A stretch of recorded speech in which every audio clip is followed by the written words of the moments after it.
Hello? Do you have any idea who you just fucked with? Huh? You useless, shameful little shit! I'm gonna... Okay, bitch. Alright, hey guys, and welcome back to the Laser Boy podcast. We're doing a spin-off here of the A24 guys. A subsidiary of that, as well, is the Beef podcast. And I'm your host, the Laser Boy, Joseph Ngo, here with, as usual, my co-host, Edwin Lee. How you doing, Edwin? Doing great, Joseph. How are you doing? Very good, very good. Very excited, as always, to talk with you about Beef, the TV show that we, took the world by storm. Got very critical reviews. People loved it. And we're here to talk about episode 2, The Rapture of Being Alive. Before we get into that, look for our past episodes on YouTube. Type in The Laser Boy and email us at thelaserboyblogger@gmail.com. That's a laserboy with a Z. And in this episode, we're just going to be recapping episode 2 and spoilers for the episode, but we will not be spoiling anything beyond that. So no spoilers for episode 3 to 10. So let's get right into it, shall we, Edwin? Mm-hmm. Overall, what were your feelings on this episode? Overall, interesting, entertaining episode. Keeping the story moving. So overall, enjoyed it. Okay, very good. For me, I feel like it's a little bit more of the same, just a lot of setup. Nothing too crazy out of the ordinary yet. So just another, standard episode for me.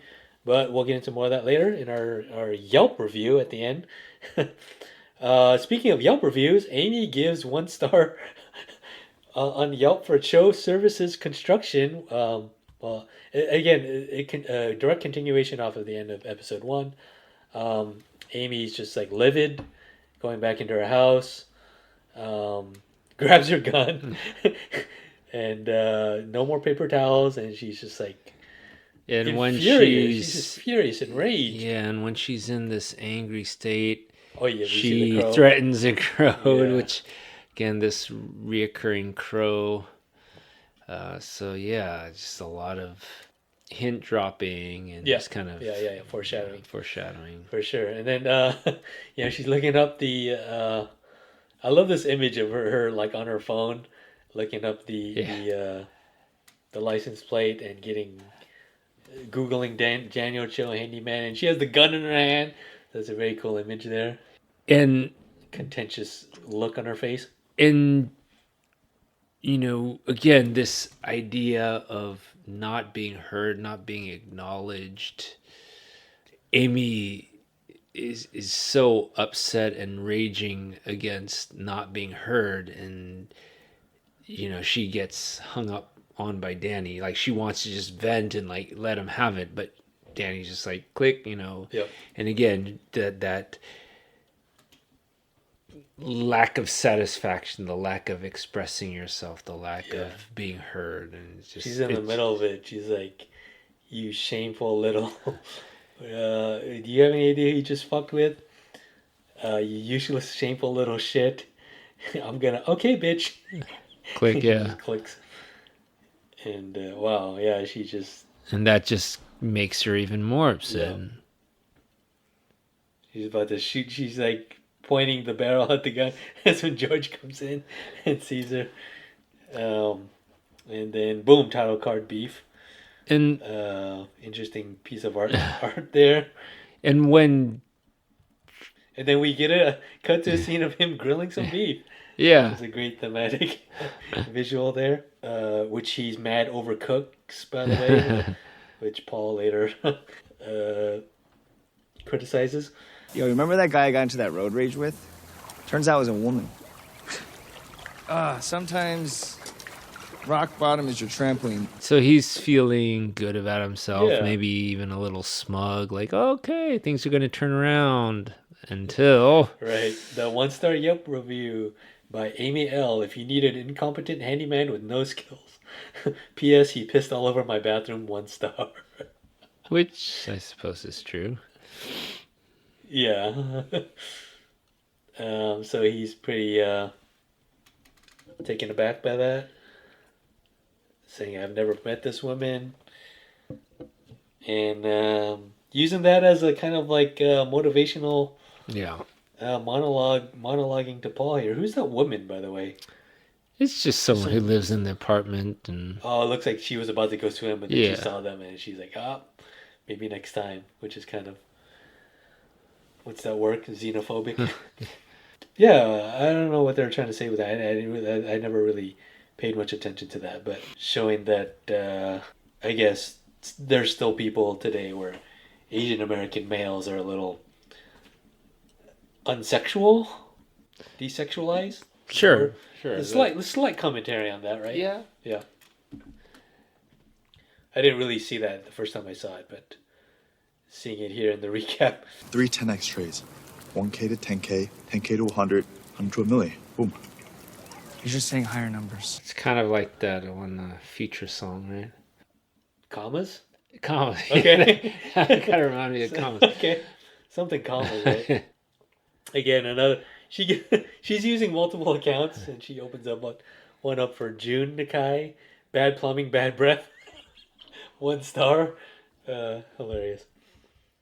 And meanwhile, George is cleaning up another man's piss, which, Amy pretty much emasculating him for, right? Saying like, hey, you shouldn't be doing that. Maybe you should show a little bit more aggression.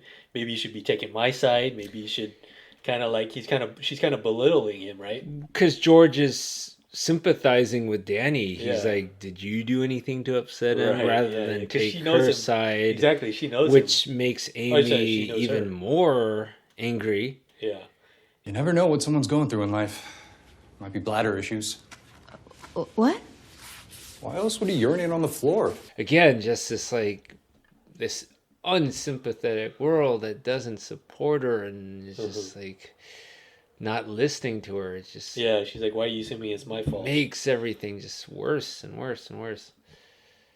Yeah, I could see how she could come across as a little cold. Is this where he says that anger is a transitory state of consciousness? Yes, I love that quote, It's by the way. best to let it go. Anger is just a transitory state of consciousness. Best to let it go. He's already gone. What does transitory mean? It's like a transition? Like impermanent, passing. Oh, okay. I thought it meant like a transition. Like it's... Oh, okay. That makes more sense. So temporary, I guess. Okay, Yeah. okay. Yeah, because it is like... You just need to get through it, and then after a while, you're just like... Oh, shit, I was pretty angry at there for a while. And I've read things where... I don't know if it's psychologist, but someone was defining or like likening anger to temporary insanity, where like you lose all sense of rationality, which Right. That's what they say about makes love, sense. Which makes sense. It's like I've felt, both emotions so strongly where you just kind of lose your mind in a way. Yeah. And then you snap You're out of just, it. you're Like, just blinded by it, right? what happened? Yeah. So, yeah. And he's like, best to let it go. And she's still like griping on it, like, if we pay $80, we can find his address. Like, what do you want to do? Go over there with your gun? And then she pulls out her trump card, for lack of a better term, where she was like, he didn't like that you're Japanese, Right. now gets George Yeah, she's involved. trying to make it a little personal for him, right? He came into our home and he violated our sacred space. Don't you want to, I don't know, go over there and say something? Be assertive? He didn't like that you're Japanese. I think, everything doesn't bother a person until it becomes personal. Yeah. And then she knew the exact button to push to get him to join her in her plight. And then they proceed to go to the hotel, find some bunch of little kids waiting on there. Looked like that one kid from mid-90s, but I can't be too sure. But yeah, I thought the scene was funny where they're like looking into a window He's like, that looks like the back of an Asian head if I've ever seen one. Ends up being some middle-aged white dude. And then, like, the hotel owner comes here and drops some exposition saying, howdy, love bugs. Yeah. Can I interest you in our best suite? And pretty much drops that, like, they're asking about, she's inquiring about Danny, right? The guy with the red truck, and he's like, the motel owner's like, Oh, the son. Yeah. I took over from the Cho family about a year ago. Older Korean couple, a little condescending. No, that sounds about right. They folded the place because of a police raid. Someone was running illegal goods out of here. and I'm assuming he's talking about Cousin Isaac, right? So they're running some kind of illegal goods out of that place. Again, because of Cousin Danny, Cousin Isaac. And getting a lot of information there, right? Hey, so the money I borrowed, again, thank you. But I think it's gonna take me a little bit longer to pay you back, if that's cool. Why? Remember that road rage incident I told you about? Yeah? Turns out it was a woman. You hit a woman? No. Dude, that's not okay. No. I did not hit anybody, okay? I just, like, I pissed in her bathroom. And now she's writing negative reviews and, like, killing my business. So yeah, just monetary struggles, typical stuff that he's going through. Anything you want to say about the scene? Anything else or anything more? Nah, I think you said it. Oh, he talks about how the box is so heavy, Yeah. and then he's like, "Oh, laptop batteries." He got a friend Yeah. in Busan that sells them wholesale. Yeah, I think. Is that the rice cooker, by the way? No, I think okay. those are really Those are the actually laptop batteries. okay. Yeah. I But always again, thought it that was shows just that Isaac's always. hustling. He's always hustling, grifting, whatever short con he could do, laptop batteries, rice cookers, whatever. Yep. And then who I don't know what happened to their tire. Was it one of the kids? I Okay. think the kids they just hustled them, right? knew Just they like- were suckers, so they slashed the tires And then told and them. knew they wouldn't be able to change it, so they gonna make money off of Okay. it. Yeah, it's like $40 to change a tire. Just goes to show you, like, they're rich, but they don't really, can't really do anything like change a tire, right? Here we got that another cool Shine by Collective Soul. The needle drop, whether Danny and Paul are lifting weights here. We should start a new contracting company as brothers. Why? You call me lazy like 14 times a day. That's just tough love, man. I see you're ready to step up, I can tell. You mean that? Yeah. Let's start business together. Chill bros, man. Yeah, I think this New contracting scene company. shows a lot about their dynamic where Danny wants to feel superior to Paul, being Yeah. the older brother, like, I can give you guidance, I can give you advice, but obviously Paul doesn't need it. No, so Danny's trying to say, how to lift weights, but obviously Paul doesn't need his advice. He's doing fine on his own. Right, and he's like, you call me lazy 14 times a day. And then he's like, I think I've been seeing you step up. I think you're ready to step up, so I'll change the passwords back. Need money to make money, right? And then Paul's like, yeah, you gonna actually listen to me? I got some ideas, right? And he's like, chill bros, perfect. He's like, we gotta, like you say, we gotta target the OC Koreans, right?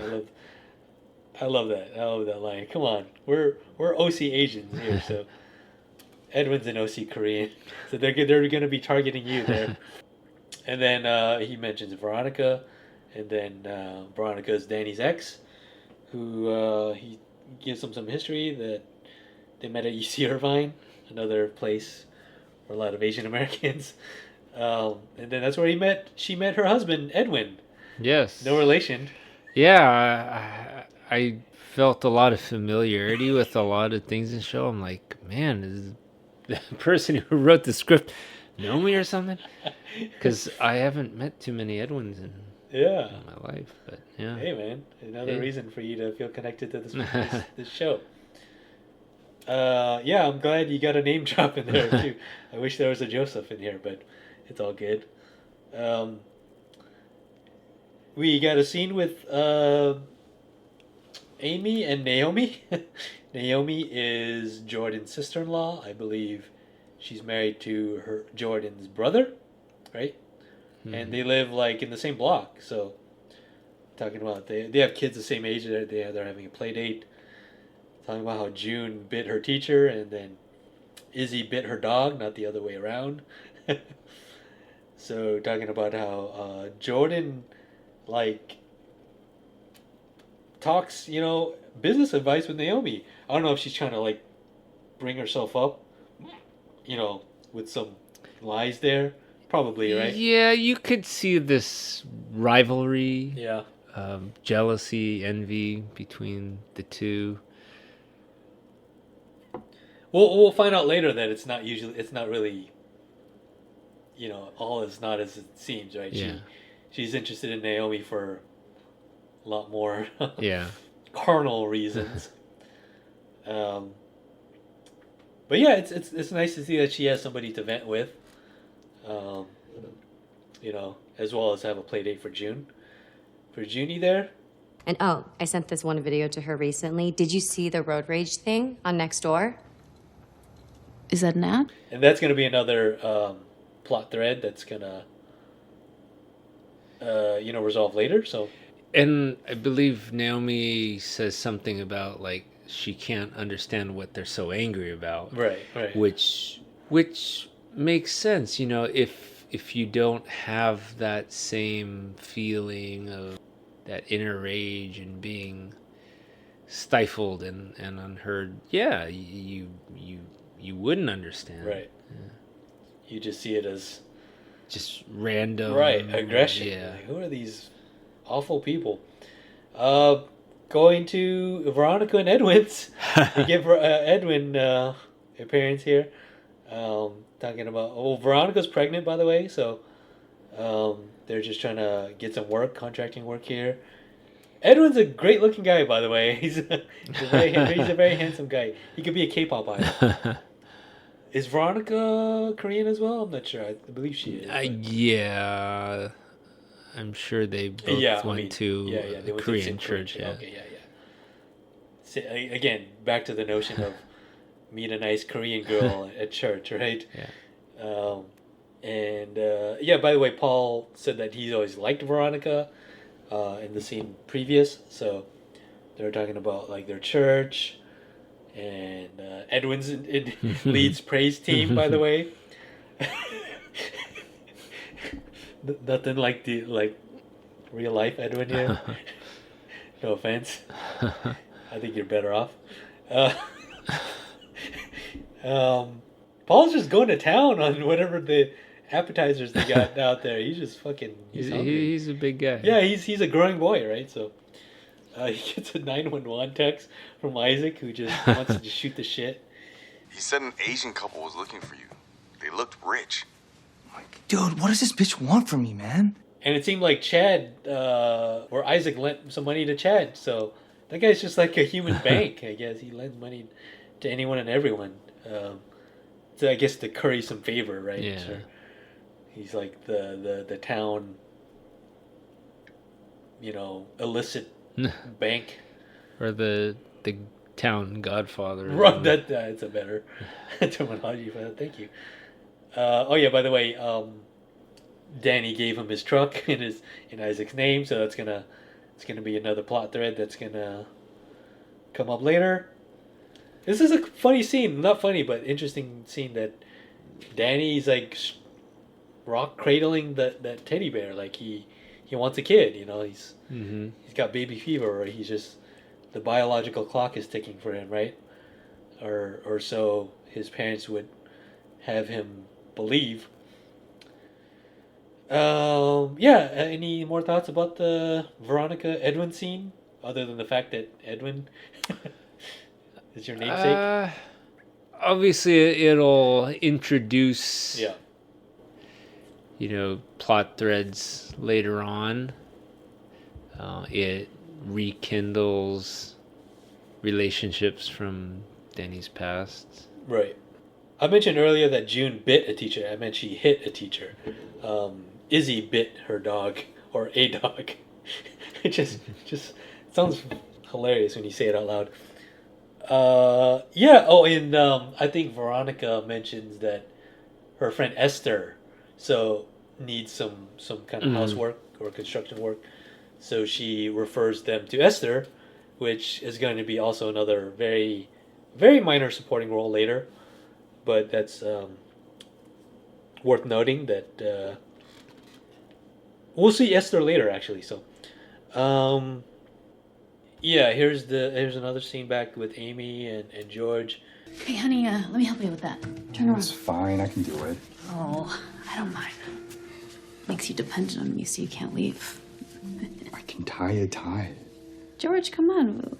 You still mad about earlier? No, just let me tie my tie. Yeah, I thought that was an interesting scene. I think it was showing how like sheltered George is, where he can't change a tire, he can't tie his own tie, he can't do things on his own, but he's too proud to admit it or embarrassed to admit it. He can't change a tire. Right. So, good point. Yeah, I think it's I didn't kind of notice establishing that aspect of his character. Yeah. Whereas He's so privileged. Yeah. You know? Yeah. Yeah. You know, like when you're that privileged, you know, I don't know if it's a cliche or like a thing from cartoons where, you know, even like the king is so privileged that he won't even wipe his own butt, you know, he has to have some sort of deal. So, you know, maybe someone always tied George's ties where he never learned to do it on his own. Later on in the same at the Nakai residence, she's looking up Danny's Instagram. He's only got 34 followers, so not doing too great there. Listening to a message he left. I'm a fucking animal. I can't be fucked with. I do the fucking. So stop messing with me and leave me alone, or else. I love this line here. Reminds me of a lot of another Breaking Bad line. But I'm a fucking animal. I can't be fucked with. I do the fucking. Very like aggressive male dominance, right? It reminds me of the line in Breaking Bad, I believe season 4, when Walter White says to his wife, Skylar, who says, you know, like, we're in danger. Like maybe we should, you know, take a step back. And he's like, he takes offense to that. Like, you're very emasculating to him, and he's just like, you assume that I'm in danger? I am the danger. I'm the one who knocks. And that's a great line. It's a great, like, flex, right, from Walter White. And it very much reminds me of this. I'm a fucking animal. I'm the one I do the fucking, you know? So, again, he's just, like, posturing, he's just flexing. But it just shows that he does have, like you said, like, this theme of, like, this pent-up masculine aggression that just needs to get out. Yeah. You know what I mean? And Amy's the same way. You know, she wants to feel powerful. She wants to feel like she has control. Right. And when she's hearing these threats, it belittles her too, and it awakens the beast in her. So a great juxtaposition of these like voicemail. Yeah. Who the fuck? So she's setting up an Instagram account and screen grabbing a bunch of Mia's pics here, and apparently proceeds to slide into @ShowService's DMs and says, what's it like running a big bad business? A big bad construction company. And surprisingly gets a response of Paul shirtless at the pool. So I'm guessing they both are sharing that Instagram because it's their business. Right. Since Paul's a partner now, and cut to they're at Esther's, and he's just chatting her up while Danny's doing the dirty work here with his little drain snake. It looks disgusting, by the way. Pulling out a bunch of Esther's hairs. Anyways, I do investing. This is like my side gig. So if you ever need investing advice, I'll be right back. And Danny's just not having it. He's like, "What are you doing? Like, you're not supposed to be flirting with the clientele here." He's like, customer service. Yeah, this is client service. Client service. He's like, "Do not text on the job." Yeah, you could tell like the dichotomy, the conflict between them. Not only generational, it's just like work ethic. Like we're on the job here, and he's just so, I don't want to say lazy, but he's just rude. You know, like we're partners here, and you're just chatting him up. And it's start of a new conflict here. I like that part where he's just like, "Oh, I'm chatting up with this hottie." He shows her like, you know, the profile. And he's like, "Dude, that's a bot." You're a bot. Yeah, he's like so childish. He's so petulant. Yeah, he's so true. This is a bot. You're a bot. And then proceeds to, "Are you a bot?" DM her back. It's like, "No, I'm not." It's like, of course, that's what a bot would say. "No, are you?" So yeah, he's deep. He's deep in this catfishing subplot here. Back at the another exhibit, I think it's Jordan's. No, it's Fumi's. Yeah, Fumi's art show exhibit, where we get an appearance of the Tamago chair. Yes. Which is going to be a very important plot point here. So naturally, the curvature of the seat is modeled after the contours of my own backside. Amazing. Fumi, we're so grateful to have the Tamago chair on loan. I'd love to get your eyes on our other pieces. I don't see how that's in any way relevant to art, but sure. I guess it's personal, right? Sure. And I think Jordan says later, like, the better the story, the higher the price, something like that. I'm not a huge art guy, so I guess. Are you familiar with the art scene at all, or? Not too much. Oh, look at Junie. She's so shy. And of course, Jordan's like, hopefully she'll get more polite as she gets older. What a dick. Yeah. Yeah, she's not very sympathetic to children. Yeah, I think this is the first time we meet. No. We met Jordan at the at her house at the mushroom stupid dinner. mushroom pizza dinner, where she's like, "Oh, I gotta." No, I think this is here when she's like, "I gotta go to Nepal or wherever." Oh, to I think housewarming. that's Was that the last one? It's after after this this scene. Okay. part, yeah, where all of her scenes kind of blurred. Yeah, she says a good story drives the price, as we know. I have photos of my mom sitting naked on the mold. Really? So I guess George doesn't want to sell it, right? And then why does she call him Joji? Is that his Joji? I guess that's his nickname. Yeah, I don't know. Maybe George? Joji? Yeah, I don't know. But like, does she even know him? She just like kind of presumes to know him, right? Yeah. Which is another like rich person thing. Or they just And this is where George puts his foot down and he says, "I'm not going to sell," and he's finally asserting himself. Right. Yeah. Maybe at the wrong time in Amy's mind. Yeah. Yeah. She offers 100,000, and he's like, "Nope, no way." Calls her Jordana. Is Jordana her? No. I guess he's just like firing back for her calling him Joji, right? Okay, so yeah, George is asserting himself, and it's really because Amy like brought that up. He brought it up. It's like, why don't you speak up for yourself? Why don't you back me up? Yeah. So yeah, it's a thread that she brought up. So he's gonna have to put up with that. And then here's that scene where she's like, I gotta go to a housewarming in Nepal. Nepal is where it was. And she's like, "Oh, sorry, mustn't disturb the precious rich woman who has to go to Nepal for a housewarming," right? But yeah, we could tell the struggles with Amy. She's like, she's been setting this up for 2 years. She just wants her company to be acquired, which, to the layperson, to the outside person, it sounds like, rich people problems, but I can relate to that too. You're just working on somebody, and they won't give you the time of day. Like, you need like something to put you over the edge with this person, and they're just like so impersonal.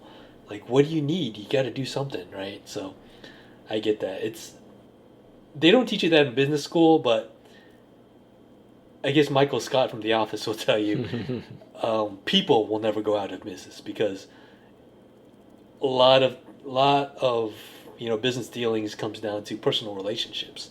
Like, how long have you been working on this person to where you're gonna be on their good side, to where they're gonna want to agree to a deal with you? Because a lot of times people don't care about the numbers. They don't care about what is fiscally advantageous for them. They're just like, it just comes down to, do I like this person or not? Yeah. And that's something you can't teach. It's just something that's inherent. Like, if you're personable, you're gonna be a great business person. So she's just been working on Jordan this whole time, and she's very disagreeable, and I could see that frustration with her, especially she's been struggling so hard to get this deal going. So cut to Arena in K-Town, which I've never been to, but I follow them on Instagram because so it's a real club. Yeah. It's they have K-pop nights sometimes, and obviously it's in K-Town, so it's caters to the Asian American, Korean American demographic of LA, K-Town people. Apparently they have a booth, so I don't know how they they sprung for that, but Hey, cheers, baby bro. Here's to making the most of the time we got left. Yo, I said cheers. Paul's just busy DMing with the alleged bot, which is actually Amy, and he's like, yeah, reluctantly just takes the cheers. Yeah, is this where kimchi jjigae? Is that how you say it? Yeah. Where he's like, Danny's saying, yeah, you could, when you're 40 or 50. Yeah, and you could see again how Danny's so closely tied to cultural norms and expectations, and Paul is more liberated. Yeah, he's more westernized from that, and he's just like, bro, just live, and it shows that dichotomy. I want her to come home to me, making her chicken parm. Right, it's a great dichotomy within that example of kimchi jjigae and chicken parm. He's like, no, I'm going to be cooking chicken parm for her when she gets home. Yeah, he's like, all right, yeah, that sounds good now, but you don't want to. It's cool to mess around now, but you and Danny's like, he's purely of that stance of, yeah, mess around now, have fun now, but later you're gonna marry a Korean girl and listen to mom and dad. Yeah. Which is cool because I've been on both sides of the spectrum as well. Just I know people who are like staunchly like, I will not date an Asian girl that are Asian. Like, I don't want to be like my parents, or I don't want to be like everyone else. I want to and then I know people who are like, oh yeah, I will not date a non-Asian girl. Right. So very interesting dichotomy, like you said. But yeah, who do you, I don't know, I guess it's not a wrong or right side, but who do you agree with more?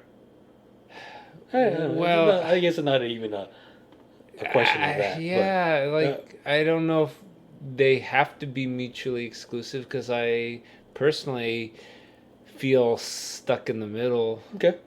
A lot of times where it's hard to be totally free of the culture you've been brought up in those expectations, but at the same time you don't want to be limited by them either. So it's I can sympathize with the struggle between the two. Yeah, just let them be. Like, he has his preference, his brother has his preference, just he's like, at the end he's like, just live, bro, just live. He's like, I am living. I feel sorry for Danny a lot, because he's just trying to connect with his brother, and his brother just seems so disengaged and so like isolated, like just closed off on any kind of effort he's making to try to bond, so and without again spoiling things, but it's like the sympathy that we might feel for Danny early on in these episodes, Right. It It's intended. It changes as we find out more about Right. you Yeah. know, Yeah. what Danny's done in the past. Nice way of veiling your. No, that's true because we don't see the whole picture, right? Yeah. And we're, for the most part, we're more on his vantage point from his perspective. Yeah. And that's why we sympathize with him. Like all the stuff that's happening, we're like, oh fuck you, Paul. Like you don't want to bond with me, then get out of here. Fuck you. And then here we have going back to the Fumi scene where they're arguing. They get into like a very heated argument. Amy and George. Amy saying like, You are obsessed with money. That's all you ever talk about anymore. George, I didn't grow up the way you did, okay? Do you ever notice how it's only people who have money that think money isn't important? it heightens even further. It escalates to she's like, I bust my ass for this family. She bought the house that they live in, and he's just like, you're obsessed with money. That's all you ever talk about. He's like, George, I didn't grow up privileged like you. Of course I care about money. It's only people who grew up with money that say they don't care about money. You know what I mean? And I get that. So, what do you make of this argument?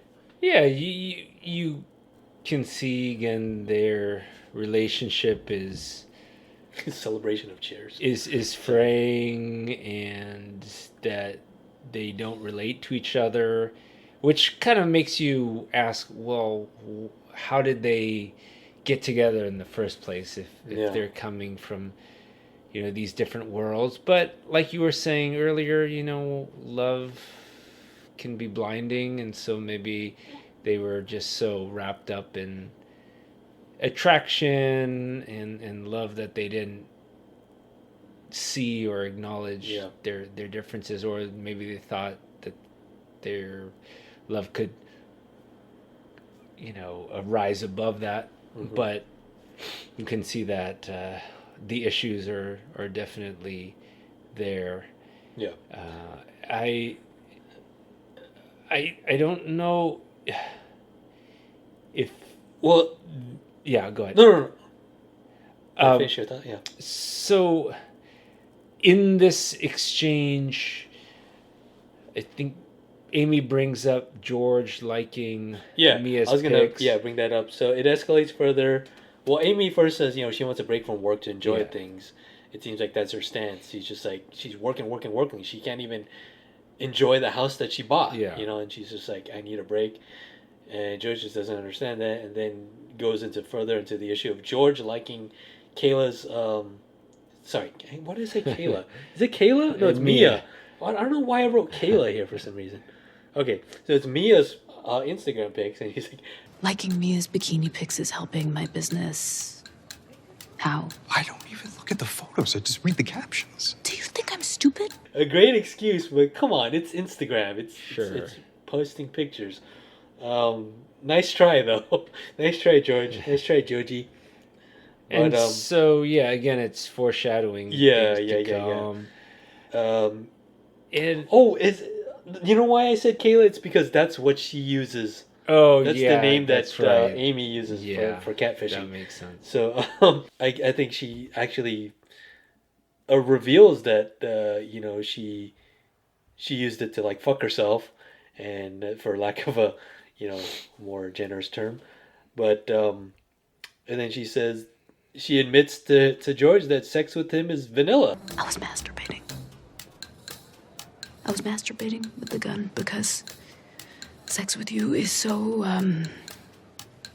So what? Say it. So what? It's vanilla. So that's a very interesting revelation.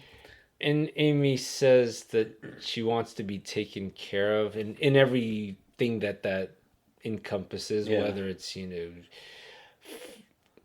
maybe financially or emotionally or sexually or whatever it is. And, she's so frustrated because she feels like she's the one that's working so hard. Yeah. And she is, that she just wants at least a little bit of relief where it's like, I don't have to do everything myself.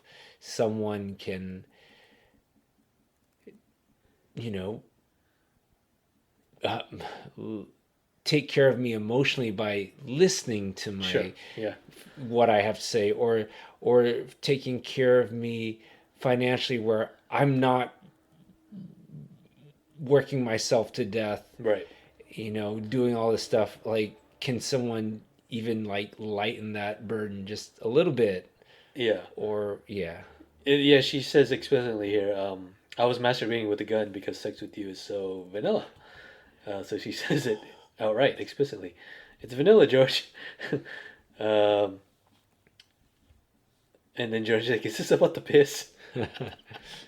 And she's like, maybe in some ways it is about the piss, but yeah. Then she gets into like she doesn't have time to enjoy anything. Yeah. So George says, I don't fuck guns. I just want to be taken care of. Yeah. Well, I don't fuck guns. I forgot about that. And then storms off. Yeah. Nice closing statement there. And he kicks a chair. One of his mom's art pieces. Very simple. Which, again, like, minded. This seems so like Ghost World, but like a chair is art. Like, I don't get art, man. But sure. Meanwhile, excuse me, man. Please don't sit on the art. Nice. I thought you were gonna bring up like a Ghost World reference or something. But nice. Yeah, I love the dark humor in this. It's very reminiscent of something of Ghost World or Todd Solondz or something, which is very surprising because you think like, not that Asian American filmmakers aren't capable of dark comedy, but like Asian, like our parents aren't familiar with that kind of humor. But I guess it's a generational thing, right? Yeah. Nowadays we are. That's sort of like secondhand, right? Anyway, Danny's back at K-Town Arena and trying to just talk with the bartender. Yeah, and it's so just so sad. loud. It's so pathetic. And he's like, he can't even take a shot with him. Yo, kids these days, man. How's their age? Game over. And Amy's DMing with Paul here. They're DMing each other. He's at Arena K-Town. Come through. Or sorry, yeah. She texts George first and says like, if you're gonna ignore me all night, I'm gonna go to the store. And he ignores the text, so she just leaves, and comes through to Arena K-Town, which again goes back to the point, if like Amy or Danny were more validated, fulfilled, satisfied in their own lives, would any of this happen? And so, because Amy is dissatisfied with George, then she turns towards doing what she's doing with Danny and Paul. Like, if George had sympathized with her and things were going well, she might not have the time to even think about this. But again, it gives her that feeling of control and satisfaction, and like you said, she feels alive when she's getting back at. Sure. And maybe it's, again, a great way of juxtaposing these two characters, but they're doing the same thing, ostensibly. They are, what do you call it? Like displacing their anger? Or like, right? When you put off the anger you have for someone else. Like projecting. Thank you so much. Projecting. They're both projecting their conflict with each other onto their significant others. In Danny's case, with his brother. Yeah. So, like, they were probably, like, Amy and George are probably having problems already, but it's amplified with the conflict she's having with Danny. Sure. And then Danny, his conflict with Amy is amplified with his struggles with his brother. Like, they're at a crossroads right now, too, and then it just kind of comes to a head because of, their escalation with the beef, the titular beef of Amy and Danny. So, and then they kind of argue here in the parking lot, and he ostensibly fires him from Chill Bros. Well, even before that, doesn't Danny kind of like not hallucinate? Oh yeah, but he sees her in the club. Sees her when he's listening to like a voicemail, and she says like, "I will end your little and she pathetic and fucking he life," or whatever. sees a vision of her. Which it could have been her because it could have been because she was obviously there. Paul DM'd her. Or again, he's just so wrapped up, and so I have a very full life that I'd love to get back to. Oh, it's so full. You wouldn't know what to do with its fullness. But here's the thing. Actions have consequences. So I'm gonna find you and take what little you have. Either way, he's going through some inner turmoil there, which is fucking with his head. And then it comes to a head when he fires Paul. You're fired from Chobros. I'm fired? No, you're fired. I'm the one who came up with the name. Can't fire me, you fucking idiot. Company's under my name. I can fire whoever I want, including you, bitch. Are you kidding me, dude? It's not even real yet.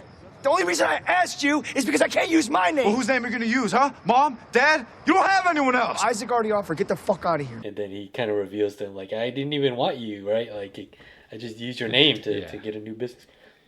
Excuse me, a new business going. And then it seems like Isaac is going to be a point of contention between them too, because when he says Isaac, he's like, Isaac, really? And then he just leaves, right? So Isaac seems like, Isaac seems more age appropriate in terms of like who Danny would befriend, but at the same time, like it always seems like Paul had a disdain for Isaac because of they got their parents kicked out, and on top of that, just creating a rift between the brothers, right? So back at the Nakai residence, and so sorry before so before Danny fires Paul, and Danny sees that his truck has been vandalized. Yeah, sorry, I completely all of these over messages of you're poor and this and that. You're a bad driver. You can't drive. You're a bitch. You're right. I am a bitch. I can't drive. And so, obviously, that's going to set Danny off. And so, again, that idea another like of one-uppance, projecting it. He's mad at this, but so he takes it out on Paul. Yeah. And then, thank you for so much. I completely, because I'm like the movies, or sorry, the show is playing on in the background, so I'm like assuming that we're covering these things, but we're not. I actually have to like say it out loud. So, back at the Nakai residence, George is having like a ghost moment. With the like, ceramics thing, and I think we need couples therapy, and I know how you feel about this. Let's do it. And George agrees.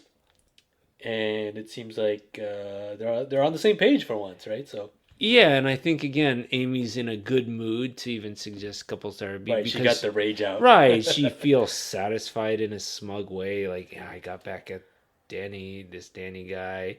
It gives her a feeling of control over her life. And good point, man. Yeah. Are you a psychologist? you should be. We're both kind of like amateur psychologists. Covering this show, I guess, right? They completely messes up his vase or whatever he's making. Well, hey, who knows? That could make it more of an art piece right there, You know what? Sorry to mix genre, whatever movies, but it kind of reminded me. We brought up Ghost World a couple times, but when the art teacher messes up that guy's art project, and it just like falls apart, and poor guy is like his face is just like defeated at the end of class, right? Or he like hugs him at the end of the semester, right? Mirror, father, mirror. No, our beef audience is not going to get that unless you guys watched Ghost World. Watch it, please. Yeah. So the final, I guess, very short final scene. Danny arrives at the Nakai residence in his truck, and then we see the I am a bitch written on the back of his truck, and he grabs a wrench. I believe it's a wrench. Yeah, he's gonna he's some gonna fuck damage. something up. But I forget what happens in the next episode. But yeah, when I saw this, I'm like, uh-oh, like he's escalating like big time now. That's gonna be physical now, right? And just goes to show this theme of revenge just being this endless cycle of like. Obviously, when something bad happens to a person, they want to get back, and then that causes that other person to want. It's just like this unending cycle of just yeah. All right, that brings us to the end of the episode recap. We're gonna get into our Yelp rating. 1 star for me for Atchos. No, I'm just kidding. Bad breath, bad plumbing. Piss all over your carpet. What is your Yelp rating of the episode and your overall thoughts of the episode, Edwin? It was strong. I will give it a solid 4. Very good. The first one was 4.5. I gave 4.5. Yeah.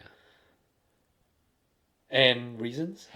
I thought it was good. There was nothing wrong with it, but again, maybe it wasn't as high as the first episode because I thought the first episode had to just do more work to establish the plot and the characters and the situation. So I just thought the first episode did more and had to do more, and I thought it did it well. So yeah, very good. I'm gonna give my Yelp rating for it is 3.5 out of 5. I thought it was a solid episode. It's again not as great as the first. Like you said, the first episode I had to do a lot of heavy lifting, but it's continuing this theme of cross-cutting between our 2 main protagonists. Can you even call them protagonists? Our 2 main characters, and just showing the differences and similarities of their life and their ongoing struggles with rage and their struggles with life. So I forgot to mention that it is written by Alice Ju, directed by Jake Schreier. The first one was written by the showrunner and creator Lee Seung-jin, directed by Hikari, and it was called The Rapture of Being Alive. What do you make of that title? What does rapture mean? Rapture, I think, is like total joy. Really? Just I thought it meant like when I hear it in like biblical terms, I thought it was like the rapture meaning like kills everybody. Well, the rapture would be or wipes everyone out. No? Like Jesus comes back and takes the believers back, up to heaven. So the fulfillment and the utter joy that you would feel of being, taken up to heaven. Okay. So yeah, you're right. It's a feeling of intense pleasure or joy. So the rapture of being alive, which is ironic because our 2 main characters are not feeling intense pleasure or joy in being alive. You had mentioned earlier that Amy feels alive when she's getting revenge or she's holding that gun, which symbolizes power. And I'm sure Danny does too. Because again, both of them, they don't feel alive in their everyday life because there's so much going wrong and so much weighing them down. But when they do feel alive, it's almost intoxicating, and you can see the expression of this real, like, almost like sinister is probably not the right word, but like this, I don't know how to say it, but like this happiness of it was like even if they're sadistic. even if they're doing something wrong, they're feeling happiness because that's when they do feel alive, because they're like, I'm doing what I want to do and I'm in control of the situation and I'm winning and all that. No, it's a great point. And it's a great to juxtapose them both doing that. Danny, for sure, it felt like in a different way it saved him.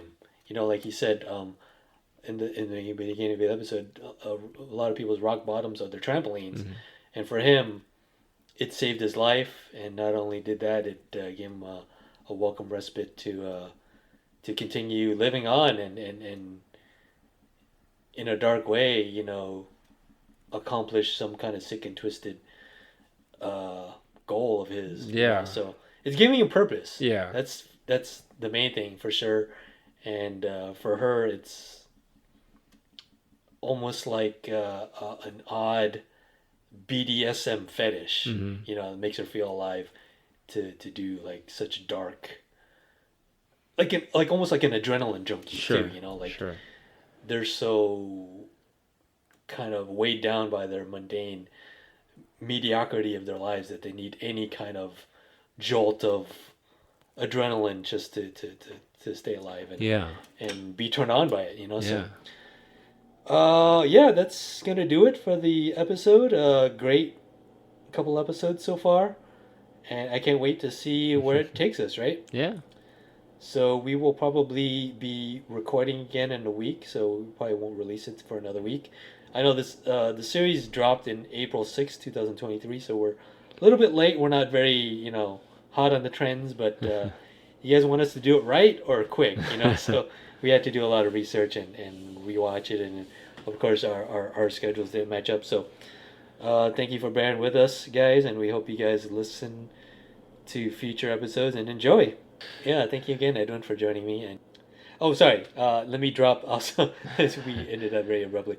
Let me drop the YouTube. Follow us, listen to us on YouTube at The Laser Boy. Just type in Laser Boy with a Z, and email us at thelaserboy@gmail. Sorry, email us at thelaserboyblogger@gmail.com. We will see you guys next time for episode 3. I am inhabited by a cry. Thank you again, Edwin, for joining me.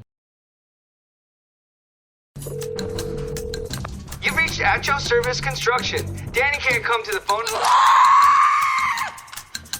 Babe? What happened?